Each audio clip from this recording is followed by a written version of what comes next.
नमस्कार मंडळी. मटण करण्याची पहिली प्रोसेस म्हणजे मटण छान असं शिजवून घेणं. म्हणजेच आळणी रस्सा छान झाला की मटणाचं सुक्क आणि मटण रस्सा खूपच छान होतो. त्यासाठी काय करायचं माहितीये का? इथे मी मटण कुकर मध्ये शिजवून घेणार आहे. कुकर मध्ये एक पळी तेल घातलं, एक बारीक चिरलेला कांदा चांगला परतून घेतला आणि स्वच्छ धुतलेलं मटण मी यामध्ये टाकून चांगलं परतून घेतलं.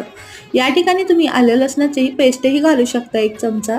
इथे मी 1 चमचा मीठ घातलं, 1 चमचा हळद घातलेला आहे आणि हे सगळं मस्त असं परतून घेतलं.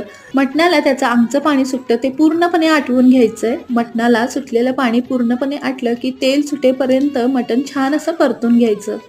छान असं परतून झाल्यावर त्यामध्ये आपल्याला मटण बुडेपर्यंत पाणी घालायचंय. मंद आचेवर कुकरच्या 4 ते 5 शिट्ट्या काढल्या की मटण छान शिजतं. या पद्धतीने आळणी रस्सा खूप छान लागतो आणि मटणाला टेस्टही छान येते.